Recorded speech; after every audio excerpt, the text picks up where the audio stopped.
안녕하세요. 3D 맥스맨입니다. 벌써 13일차 수업이 되겠네요.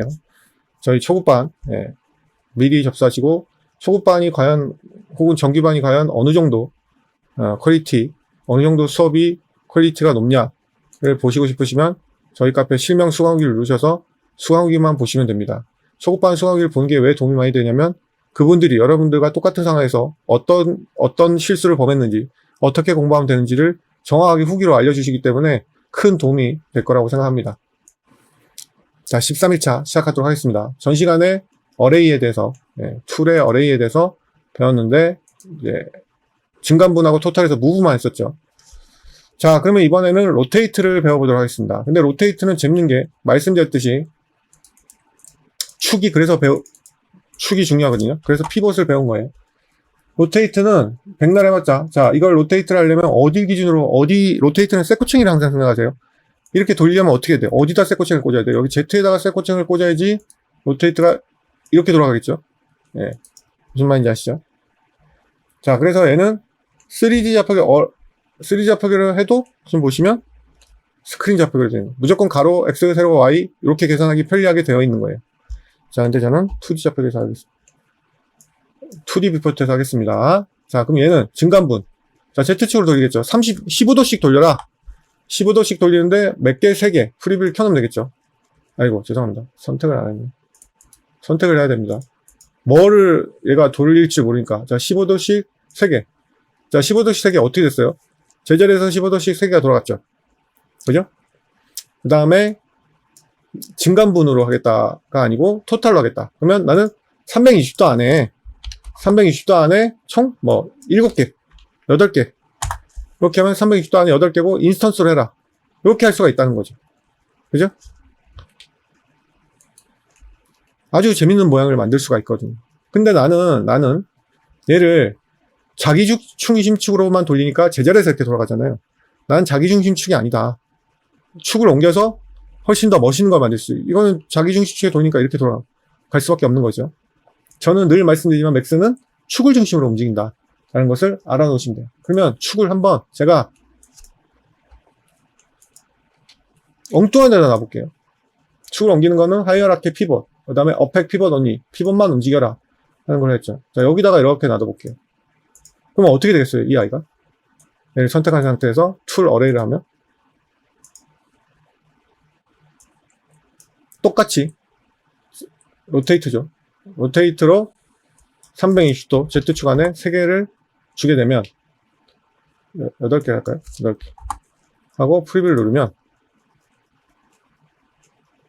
죄송합니다. 나머지 이 값이 다 디폴트 값이 돼야 되잖아요. 하나하나 다 디폴트 값 살 필요 없이 리셋 올 파라미터즈를 누르면 값이 리셋이 됩니다. 다시 할게요. 로테이트에 320도 안에 그럼 축이 여기에 되어 있으니까 여기를 중심으로 이렇게 돌아가는 거죠. 무슨 말인지 아시겠어요? 그래서 이 어레이가 명령어도 많이 쓰고 중요하지만 축을 중심으로 돌리기 때문에 이 축의 개념이 되게 중요하다는 거예요. 자, 이렇게 하고 어태치를 하게 되면 어떻게 돼요? 이렇게 됐지만 문제는 뭐냐면 얘를 원래로 다시 돌려와야 된다는 아주 강력한 부담감이 있죠. 그죠? 무슨 말인지 아시겠어요? 원래 축으로 돌려와야 된다는데 나머지도 다 이렇게 돌려와야 되잖아요. 근데 이게 여간 귀찮은 일이 아니죠. 그죠? 만약에 돌려와야 되는 경우가 생긴다면 상관없다면 상관없지만 그래서 축을 이동하는 명령어가 그래서 있는 거예요. 뭐냐면 축을 이동하는 명령어가 그래서 있는 게 아니고 죄송합니다. 가상의 축과 본인 축을 쓰는 이유가 그래서 있는 거라는 거예요. 가상의 축을 쓰는 방법은 여러 가지가 있어요. 물론 얘도 이제 가상의 축이 생기지만 얘는 2개 이상의 오브젝트여야지만 생기는 거죠. 그 다음에 이제 이 세 번째 건 모르셔도 되는데 이 세 번째 건 그냥 0,0,0을 축을 기준으로 하고 싶을 때 얘하고 월드 좌표계를 조합으로 이렇게 씁니다. 월드 좌표계 이렇게. 그럼 0,0,0으로 엑시스가 생긴 거예요. 잠시 가상의 축. 얘는 원래 축은 자기 중심축에 있어요. 이렇게. 물론 이것도 어떻게 보면 가상의 축이라고 했죠. 엑시스라고 했고 피벗이 숨어져 있는데 그 피벗의 위치를 보여주는 거라고 했죠. 뷰 좌표계고 요거일 때, 유즈 피벗 포인트 센터일 때 보여주는 거란 말이에요. 이 아이를 잠시 빌려다 쓰는 그런 용도가 맥스에서는 여러 가지를 제시를 하는데요. 일단은 여기 그리드 라인에 맞춰볼게요. Y축을 여기 스피너를 오른쪽 마우스 누르면 최소값이 돼요. 스피너를 오른쪽 마우스로 딱 누르면 최소값이 되기 때문에 Y축에 줄이 딱 맞죠. 자. 그래서 축을 Y축으로 해놓고 여기를 중심으로 엑시스를 한번 하려면 에디트 워킹 피봇이 있어요. 에디트 워킹 피봇은 잠시 그 모델링을 할 때 여기 지금 축이 로컬 접촉으로 바뀌었죠. 바뀌고 나서 그 다음에 유즈 워킹 피봇을 하게 되면 걔를 잠시 쓰겠다는 거예요. 그러니까 에디트 워킹 피봇은 내가 원하는 곳에 말 그대로 에디트를 해요. 근데 마침 0,0,0이라서 제가 냅둔 거고, 자 얘도 마찬가지로 여기 지금 락이 저절로 걸려있고 좌표계는 그냥 무조건 앱솔루트든 로컬이든 무조건 000으로 되어 있죠. 그래서 예를 들어서 내가 축을 여기를 여기 또 그리드 스냅을 걸어볼게요. 그리드 포인트 걸고 축을 그리고 얘가 피봇이니까 피봇도 걸어야 되겠죠? 피봇이 어디 있어요? 안 보여. 피봇을 걸어서 그리드 포인트 여기다가 딱 여기 0,0,0 여기다 할게요.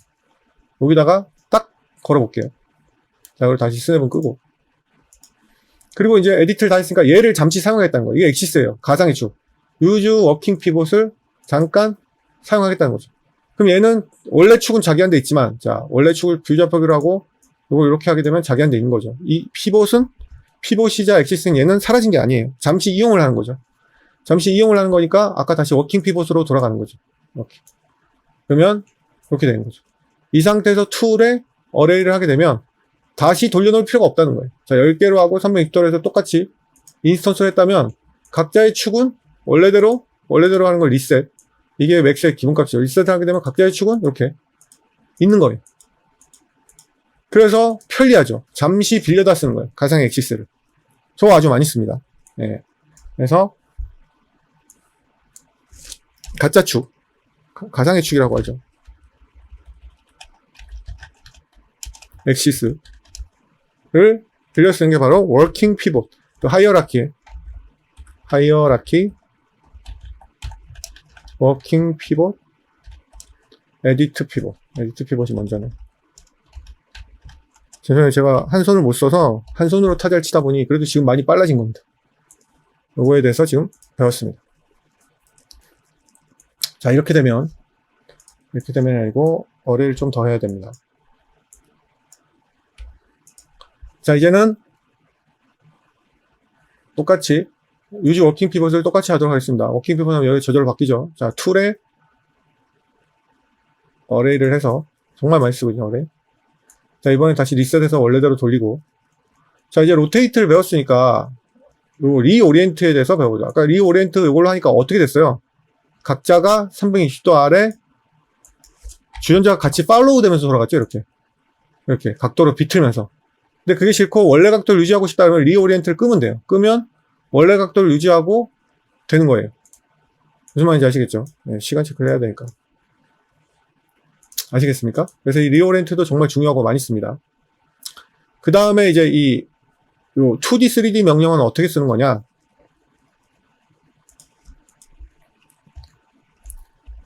자, 다시 유지 워킹 피벗 꺼도 돼요. 원래대로 돌아오는 거예요. 네, 이걸 그냥 끄는 게 더 빠르겠죠. 이걸 2번 이렇게 하는 것보다. 자, 이 아이를 지금은 2D로만 했잖아요. 자, 뭐냐면, 자, 그 무브를 완결을 할게요. 여기 X방향으로 총 1000, 1m에 3개만 할게요. 프리뷰 하겠습니다. 자, 1m 안에 지금 3개가 들어간 거예요. 3개 너무 작다. 8개. 자, 리오리엔트는 끌게요. 자, 한 거죠. 그러면 X방향만인 게 아니고 Y방향으로 넣고 싶죠. 그러면, 자, 두 가지 방법인데, Y에다 넣으면 이게 2차 방정식 생각나시죠? 1,1이 뭐예요? 1,1이면 여기 이렇게 있으면 1,1이면 대각선, 여기가 되는 거죠. 여기가 1, X방향 1, Y방향 1이면 여기니까 이게 대각선이 되는 거죠. 무슨 말인지 아시죠? 그러니까 여기다가 다이렉트로 Y방향에다가도 1000을 넣게 되면 어떻게 돼요? 아이고. 예.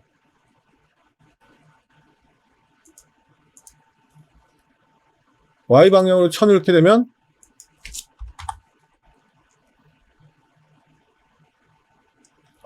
로테이터가 들어갔네요. 일단 리셋 좀 할게요.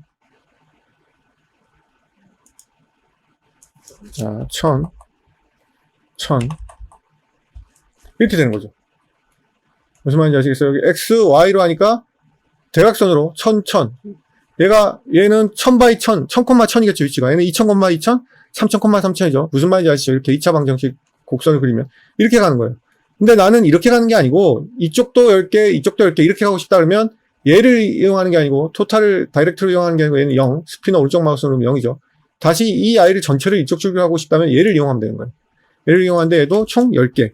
10개인데, Y축으로 위에만큼, 1000 하면, 위로 1000만큼 이렇게 이동을, 죄송합니다. 이건 증간분이죠, 여기. 인크리멘탈이죠, 인크리멘탈. 죄송합니다. 이건 증간분이니까 얘는 100. 네. 그러면 X축으로 이렇게 들어가고 Y축으로, 여기는 증간분밖에 들 수가 없어요. 이렇게 들어가는 거죠. 그리고 마찬가지. 여기서 아까 Z를 다이렉트로 썼다면 2차 방정식에서는 탑뷰 포트에서 봤을 때 이렇게 대각선으로 갔죠. 근데 얘까지 쓰면 어떻게 될까요? 그러면 프론트 뷰에 봐서도 이렇게 대각선이 되겠죠. 자, 다시 무브. 자, 1000 자, 보세요. 이 탑에서도 이렇게 대각선 같지만 프론트 뷰에서도 이렇게 대각선으로 가는 거죠. 무슨 말인지 아시죠? 여기하고 여기 차이를 아시겠죠? 자, 다시 리셋을 하고 탑에서 퍼스펙티브에서 이렇게 보면 총, 이번엔 증간분으로 합시다. 증간분 150개마다 10개. 그 다음에 Y축으로도 받고 콜이죠, 이거. 150마다 10개. 됐죠? 10개. 받고, Z축에는 2개만, Z축에 500마다. 이렇게 되는 거죠. 이 어레이가 정말 중요하고 많이 씁니다. 아시겠죠? 그래서 이 어레이를 왜 갑자기 2D하다 배웠냐? 2D의 모양을 만드는데 이 어레이가 매우 중요하기 때문에 배운 겁니다. 영상이 도움되셨다면 구독, 좋아요 꼭 좀 부탁드리겠습니다. 그리고 공부하고 싶은 명령어 특별히 있으면 댓글에다가 알려주시면 강좌를 만들어서 동영상 강좌로 보답해 드리도록 하겠습니다. 여기까지 할게요.